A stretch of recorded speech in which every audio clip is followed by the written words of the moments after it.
One of the issues surrounding immigration has to do with what's actually happening on the border. And in many parts of the United States, obviously Arizona among them, there are people living across the border who say you don't understand how serious the problem is until you walk in our shoes. And some of them go as far as saying, since no one's taking care of the problem, we're going to take care of it ourselves. We're going to grab the bull by the horns. That's what this next story is about. I've been wanting you to watch this now. I hope to bring it to you earlier, but with all the breaking news, we had to push it back a little bit. We've got some new folks in the audience, by the way. Welcome, folks. Thanks for coming by. We'll get a shot of these folks. Give them a wave.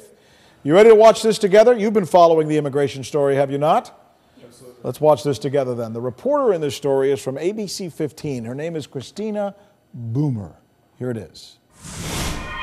Follow patches of barbed wire from Mexico to this border checkpoint near Tombstone, and you'll find vast stretches of open desert. Where we're standing right now, we're 20 miles north of the border, but what are we looking at?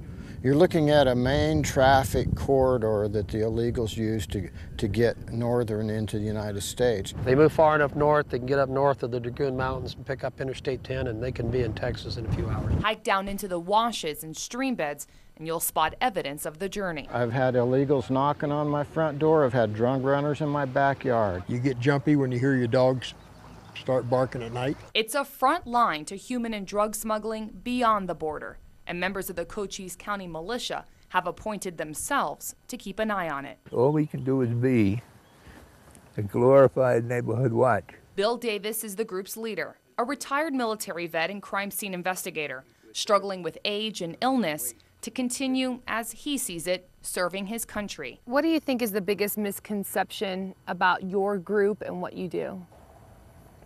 Like I said before, being called names.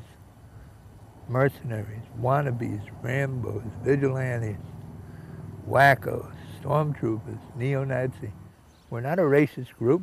We're not a hate group. How can you hate a 26-year-old woman with a 5-month-old baby in her arms that just walked 26 miles with no water? His concern doesn't center on migrants, but the armed smugglers shuttling them north.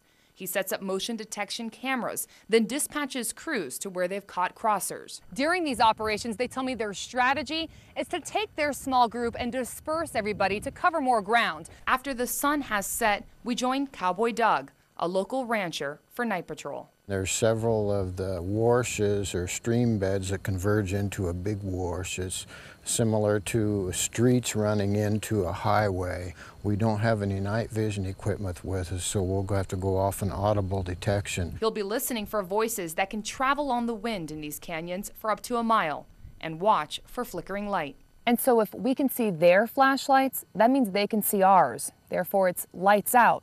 And for the next couple hours, we will wait and listen. I just wondered how your watch went last night. Well, it went about the same here, so not much activity last night. Is it possible that people did cross on your watch? And then if so, how does that make you feel? At least I was doing my part out here. You know, I was doing something.